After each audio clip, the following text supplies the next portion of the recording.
ikan itu busuk dari kepalanya. Ya, jadi kalau kita bicara MBG, kita bicara tentang kepala BGN, yang balik selalu saya tanya, sebenarnya yang mau dikasih makan nih siapa sih? Itu kan, makanannya apa? Standarnya bagaimana? Karena standarisasi tentang gizi itu sesuatu yang tidak boleh ditawar, tidak boleh dilanggar. Kalau kita mau bicara tentang gizi, makanan bergizi ya, studi banding kepada negara-negara yang sudah melaksanakannya itu dengan baik kita ambil, itu sangat penting. Nggak bisa kita hanya dengan ide kita, oh kita mau begini kita jalan, enggak. Yang mereka pakai itu, ingat nih MBG, yang kalian pakai itu duit rakyat. Ya, duit rakyat yang kalian kasih makan juga untuk rakyat.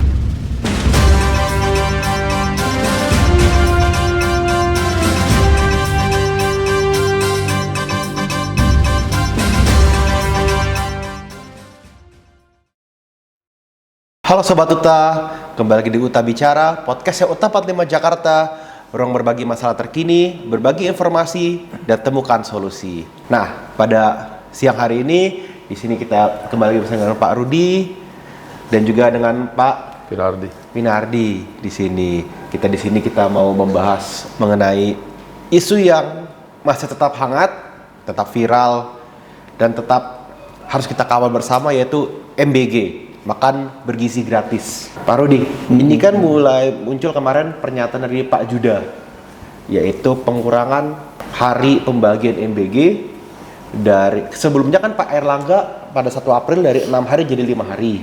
Sekarang kemarin dari Pak Judah dikurangi lagi dari 5 menjadi 4 hari. Yang bisa menyelamatkan, mengurangilah beban APBN sekitar 20 sampai 50 triliun di sana secara totalnya. Nah, dari Pak Rudi sendiri, pengurangan dari MBG ini, apakah memang ini sudah menjadi taktiknya dari pemerintahan Pak Prabowo untuk bagaimana kita menyelamatkan keuangan dari Indonesia ini yang kita lihat semakin lama semakin agak kritis ini, karena kita lihat USD udah mulai 17.300 nih Pak. Atau bagaimana nih dari Bapak nih Pak? Gini ya, saya dari pertama sebenarnya saya nggak mau banyak masuk ke dalam MBG ya. Yang saya sampaikan sebenarnya ini adalah sebuah proyek sucinya Prabowo untuk membangun generasi bangsa Indonesia ke depan. Ya, proyek yang sangat bagus, investasi yang sangat baik untuk anak bangsa dan masa depan bangsa. Setelah ada beberapa masukan dari kalian beberapa minggu yang lalu minta saya untuk memberikan komentar, saya coba pelajari semuanya. Ya, untuk lebih mendalami supaya jangan sampai saya salah bicara kan. Jadi begini ya, pengurangan, kita bicara tentang pengurangan waktu pembagian MBG dulu ya, dari 6 ke 5, 5 ke 4. Sebenarnya bukan hanya penyelamatan uang negara ya, yang memang kita tahu bahwa ekonomi kita itu yang Pak Purbaya sampaikan, kita sudah masuk ke dalam survivor mode, atau sebuah sistem mempertahankan supaya ekonomi kita jangan terpuruk deh ya, karena situasi global dan juga kepercayaan kepada Indonesia yang semakin menipis. Kepercayaan Indonesia itu menipis bukan hanya dari luar, di dalam pun sudah mulai sangat menurun ya. Kita belum bisa sampai pada titik pesimis, tapi kepercayaan tentang sistem investasi di Indonesia, tentang masa depan sebuah bisnis itu menjadi sebuah pertanyaan besar pada hari ini. Ya, itu yang menjadi concernnya Pak Purbaya, saya yakin. Kalau kita lihat Pak Purbaya yang semakin lama semakin kurus ini kan, ya, saya cukup salut dan bangga dengan kinerja beliau. Ya, bagaimana tiap hari memikirkan tentang menyelamatkan ekonomi Indonesia. Oke, kita kembali kepada MBG yang tadi saya sampaikan. Ini proyek sucinya Prabowo ya, yang hanya sayangnya saya sampaikan secara terbuka dijalankan oleh orang yang tidak amanah atau kurang amanah lah ya kita ngomong ya. Oleh karena itu, apa yang menjadi cita-cita Prabowo untuk mengangkat IQ Indonesia dari IQ gorila, IQ 78 ini menjadi lebih baik dengan sistem MBG yang seperti ini, mungkin kita dari IQ gorila kita akan masuk ke IQ panda nanti atau IQ-nya kalkun. Ya, IQ 70 di situ kan. Ya, jadi kita hanya membuat rakyat itu berpikir hari ini saya bisa makan apa. Mereka tidak lagi membuat rakyat ini berpikir ke depan saya harus bagaimana untuk bisa maju dan membangun bangsa ini. Tapi kalau terus sistem ini yang dijalankan, akan membuat bangsa kita ini hanya berpikir, hari ini saya bisa makan apa ya? Atau besok saya makan nggak ya? Karena kita terus dibuat, atau yang saya sampaikan, bukannya pembenahan tentang gizi dan peningkatan IQ generasi muda bangsa ini investasi mungkin untuk 10-20 tahun ke depan ya, nggak bisa. Investasi tentang IQ pendidikan dan generasi membangun bangsa itu nggak bisa kita bicara tentang 5-10 tahun. Mungkin 10-20 tahun ke depan ini generasi ini baru akan menghasilkan. Tapi dengan cara seperti ini, mungkin ya tadi generasi panda dan generasi kalkun yang kita bentuk. Ya, bukan generasi gorila lagi ini kan.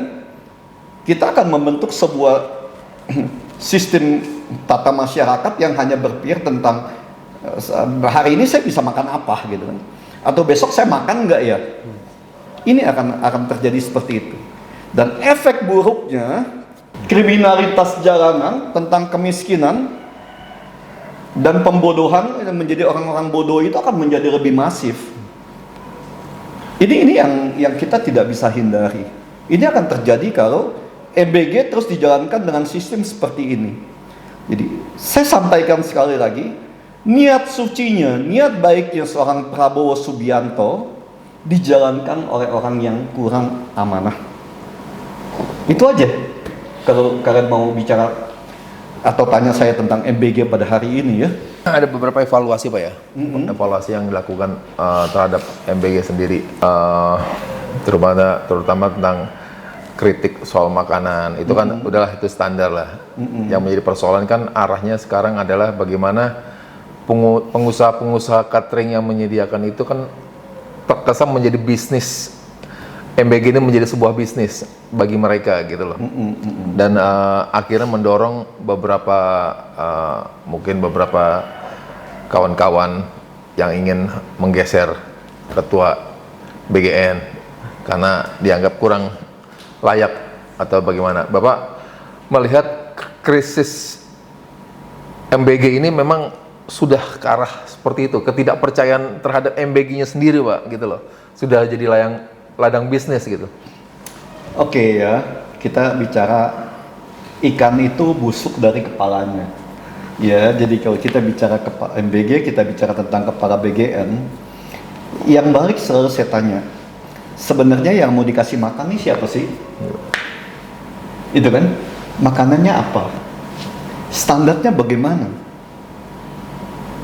Karena standarisasi tentang gizi itu sesuatu yang tidak boleh ditawar, tidak boleh dilanggar. Kalau kita mau bicara tentang gizi, makanan bergizi ya, gitu. Dadan ini adalah seorang ahli serangga, ya. Bukan ahli manajemen yang memang mempunyai kecakapan untuk memanage atau mengatur sebuah strategi kepemimpinan. Ya, jadi gini, orang pintar itu banyak bagiannya. Jangan kalian taruh seorang farmakologi itu untuk mengurus sebuah perusahaan di luar bidangnya. Bukannya nggak bisa. Ya. Tapi butuh penyesuaian tentang kinerja apa sih yang mesti dia kerjakan karena berbeda dengan kemampuannya. Nah, jadi MBG ini saya sempat bicara sama teman-teman ya, MBG ini yang mau digemukin IQ-nya generasi muda, masa depan bangsa, atau IQ-nya nyamuk nih tentang serangga kan? Dan itu yang pertama. Oke, tadi apa lagi? Itu tentang IQ yang ingin digemukkan, IQ siswa, rakyat, anak-anak, atau memang yang digemukkan pengusaha-pengusaha catering gitu loh. Nah, itu satu. Yang kedua, katanya MBG ini membuka lapangan kerja. Betul. Ya, sekian banyak, sekian juta lapangan kerja. kita harus cerdas untuk berpikir, ya. Kita harus mulai berpikir dengan cerdas agar bangsa ini bisa mengerti. Oke, saya jelaskan secara yang paling mudah aja deh ya. Gini, dana MBG ini bukan diambil dari pos baru nih, bukan pembuatan pos baru MBG dengan dana khusus atas pos baru, enggak, bukan. Dana MBG ini diambil dari pos-pos pengurangan dari APBD daerah, kan? Ya, pengurangan dari alokasi pendidikan, pengurangan dari yang segala macam ini masuk ke sini, kementerian apa semua dimasukkan ke MBG. Jadi gini, pembuatan MBG membuka lapangan kerja di sisi yang satu akan mematikan lapangan kerja di sisi yang lain. Pendidikan atau guru-guru yang atau sekolah yang dananya turut diambil ke MBG, ya. Pengurangan APBD yang dulu menjadi proyek-proyek, oke kita ngomong ini proyek korupsi atau apapun lah ya, ini kan tergantung pengawasan, tergantung manajemen seorang pemimpin, ya. Proyek yang dulu ini kan menghasilkan lapangan kerja untuk para pekerja proyek, dananya ditarik ke MBG, berarti di sini mati, pengangguran akan timbul di pekerja-pekerja yang biasanya mereka mendapatkan pekerjaan dari daerah. Jadi gini, ya, MBG itu bukan menciptakan lapangan kerja, bukan menciptakan sebuah makanan bergizi baru, tapi memindahkan alokasi pekerja dari yang satu sisi menjadi pekerja yang sisi yang baru. Itu yang pertama tentang pekerja. Terus tentang peredaran uang. Di mana ada pembangunan atau peredaran uang baru dari MBG ini? MBG ini bukan pos baru.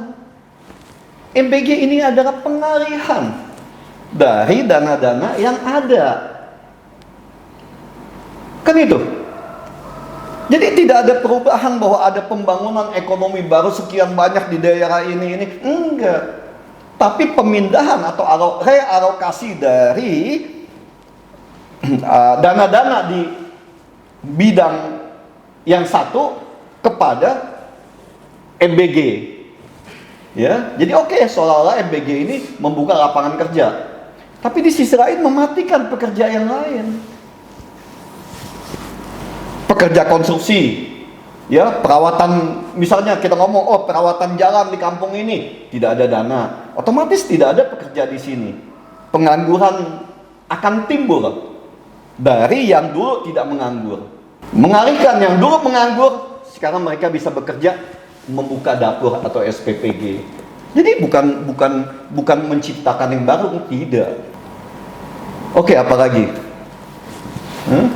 Ya, otomatis perlu evaluasi Pak ya, evaluasi mendalam terhadap MBG Pak. Bukan evaluasi, memang sudah dijalankan, awalnya sudah salah. Saya sangat ingat ya, pada saat MBG ini dicetuskan pertama kali, saya sempat diundang teman-teman untuk berdiskusi tentang memberi makanan bergizi kepada generasi muda Indonesia. Kajian, mereka mau kajian, mereka bikin kajian itu sangat bagus ya.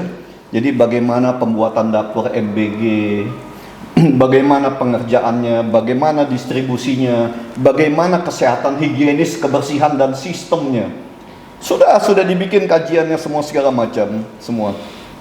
Saya pun sempat menyarankan, ya, coba kita lihat kepada negara tetangga, kan, di mana MBG yang sudah menjalankan MBG itu mereka bisa berjalan dengan sangat baik, kan, ya, tanpa mengorbankan sisi lain dan kualitas pendidikan. Tapi nggak tahu kenapa, tahu-tahu semuanya bubar dengan alasan apa? Tahu-tahu yang sekarang hasilnya seperti ini. Itu yang saya nggak ngerti, ya. Karena ini kajiannya kita nggak pernah tahu nih MBG bisa seperti ini. Sedangkan kita tahu, ya, setiap perencanaan sebuah negara, kajian-kajian akademik, pengalaman-pengalaman, studi banding kepada negara-negara yang sudah melaksanakannya itu dengan baik kita ambil, itu sangat penting. Nggak bisa kita hanya dengan ide kita, kita mau begini kita jalan, enggak. Yang mereka pakai itu, ingat nih MBG, yang kalian pakai itu duit rakyat, Ya, duit rakyat yang kalian kasih makan juga untuk rakyat. Jadi bukan uang kalian sumbangkan untuk rakyat, bukan. MBG itu kalian menggunakan uang rakyat. Itu yang harus diingat oleh BGN. Itu persoalan utama. Jadi buat sistem yang baik. Jadi pengurangan yang tadi saya disampaikan, pengurangan waktu ini sangat baik. Memberikan jeda waktu untuk evaluasi. Mungkin Prabowo tidak mau sekaligus menghabiskan ini ya. Saya yakin Prabowo juga mendengar ini. Beliau juga mencoba terus menggali masukan ya. Tapi ini sangat bagus. Pengurangan ini kan minimal tidak membakar atau tidak menghambur-hamburkan uang rakyat lah. Ya, pada saat rakyat sedang susah. Pada saat negara sedang survival mode. Kita sedang menuju ambang kesulitan-kesulitan baru tentang perekonomian dan keuangan nih ke depan. Ini yang kita belum tahu dinamika bukan hanya global ya. Indonesia saya lebih cenderung persoalan itu kita yang bikin sendiri kok. Bandit, maling di tempat kita terlalu banyak. Itu masalahnya. Ya, leadership kita sangat kurang. Kepemimpinan kita sangat lemah. Pengawasan kita sangat buruk. Kenapa saya bilang seperti itu? Karena pengawas kita pun ikut bermain menjadi calo dan ikut bermain sebagai pemain. Saya selalu sampaikan, bagaimana sebuah pertandingan bisa bagus, bisa menghasilkan sebuah kualitas, kalau wasitnya ikut sebagai pemain. Kan itu? Ya ini MBG. Ya, ini saya buka apa adanya, walaupun saya tahu abis ini influencer dan buzzer ini pasti akan menyerang saya juga kan, tapi nggak ada masalah kan. Yang saya sampaikan, saya hanya berbuat apa yang saya mampu untuk bangsa dan negara saya. Pak, dengan kata lain bahwa tadi kan Bapak sempat pengurangan ini Prabowo akan memperhatikan otomatis, apakah Prabowo akan menghilangkan secara keseluruhan Pak? Kebijakan ini akan dihentikan gitu. Gini ya, EBG itu sebuah investasi yang sangat baik. Tapi kalau saya boleh usulkan, MBG ini kan persiapan generasi muda ke depan. Ya. Sebelum mempersiapkan gizinya, juga harus mulai dipikirkan untuk persiapan pendidikannya. Betul. Gizi bagus tanpa pendidikan yang baik, apa yang kita mau didik? Apa yang kita mau harapkan? Ini dua sisi mata uang yang tidak bisa kita pisahkan. Antara pendidikan dan gizi yang baik. Ya, gizi pun dibikin seperti ini. Sepakat tuh Pak. Itu kan MBG itu makanan bergizi Pak ya. Yang diharapkan oleh dalam makanan bergizi ini kualitas IQ anak-anak menjadi lebih baik. Tapi kan sampai mungkin saya nggak tahu ya Pak ya. Apakah Bapak melihat atau pernah mendengar atau pernah membaca ataukah apa perlu melakukan evaluasi setelah ini konsumsi MBG kualitas anak-anak menjadi lebih baik gitu loh. Sekarang gini deh, ya kan banyak nih ya yang saya bicara tadi tentang pendidikan. Sekarang banyak anak-anak tamatan SMP, SMA menghitung, mengkali, mengurangi aja nggak mampu. Ya, bagaimana kita mau bicara tentang gizi? Betul. Kan kesana yang kita mesti perhatikan.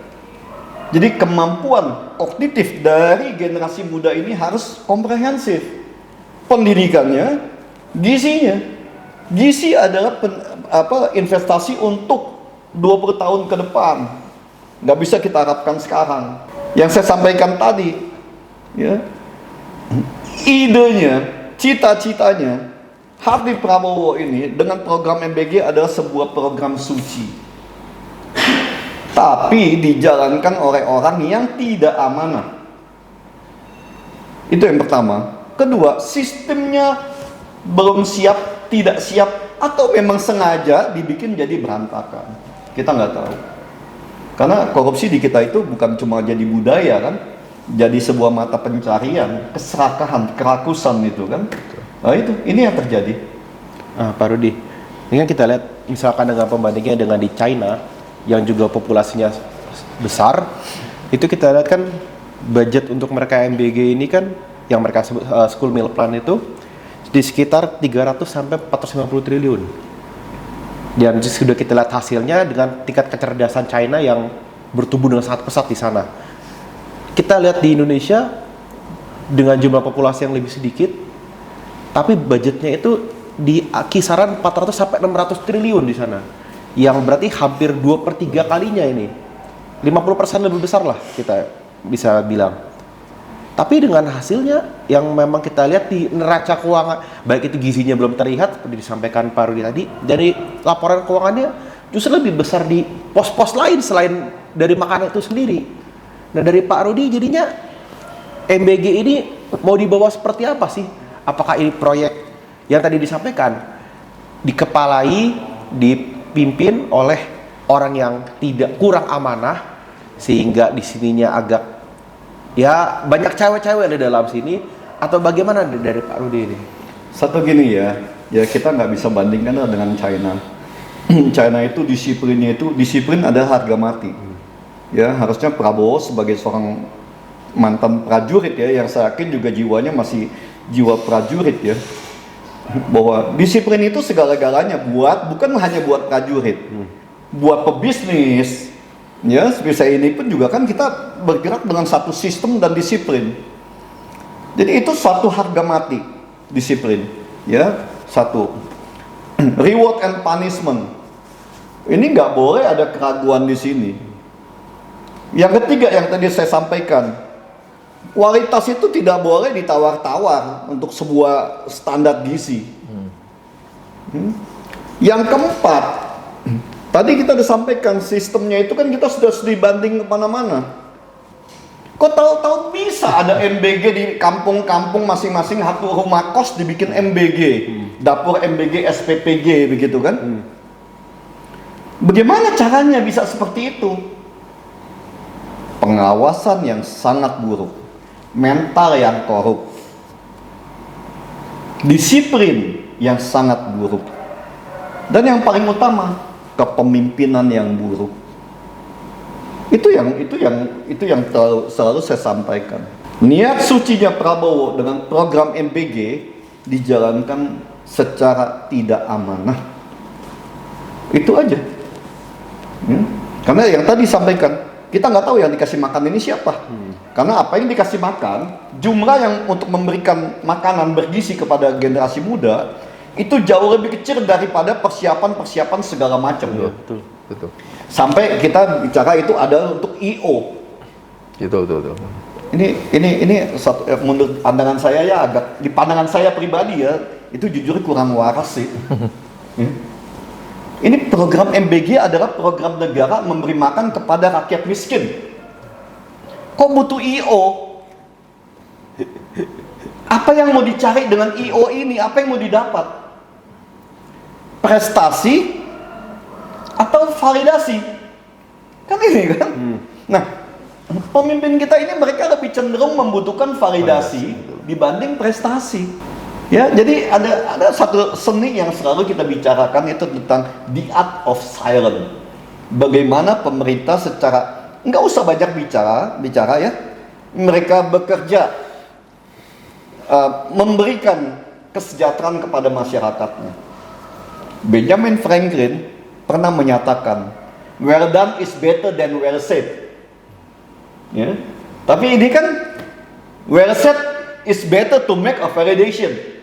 Jadi pejabat Indonesia itu nggak butuh prestasi, mereka butuh validasi, dikenal masyarakat bahwa dia hebat. Mau hasilnya seperti apapun nggak peduli kan? Ini Indonesia, itu kan? Jadi MBG itu yang tadi saya sampaikan, yang mau dikasih makan siapa? Pekerja SPPG dengan yang katanya membuka lapangan kerja baru, ya? Atau untuk mencerdaskan generasi muda, meningkatkan daya pikirnya, kepintarannya atau IQ-nya itu. Betul. Ya itu gimana, emang udah ngawur kan? Karena sistemnya udah salah. Ya. Jadi saya sempat sampaikan, kenapa sih nggak dibuat aja itu, perbaikin sekolah-sekolah yang ada, buat dapur di masing-masing sekolah, berikan mereka, ya jangan dibilang, oh kita nggak mau seragam, tai kucing. Ya. Seragam itu bukan sesuatu yang buruk. Senin kalian masak ini semuanya, Selasa kalian masak ini semua, dan dikasih budgetnya. Pengawasnya siapa? Kita punya Kodim, kita punya Koramil, ya, kita punya Babinsa yang bisa dipakai untuk mengawasi mereka ini semua tentang standar kebersihan, ya, standarnya, higienisnya, dan kualitasnya. Itu nggak butuh banyak-banyak, nggak butuh validasi pakai IO atau pakai buzzer kan, ya. Terus pakai apa lagi? IT.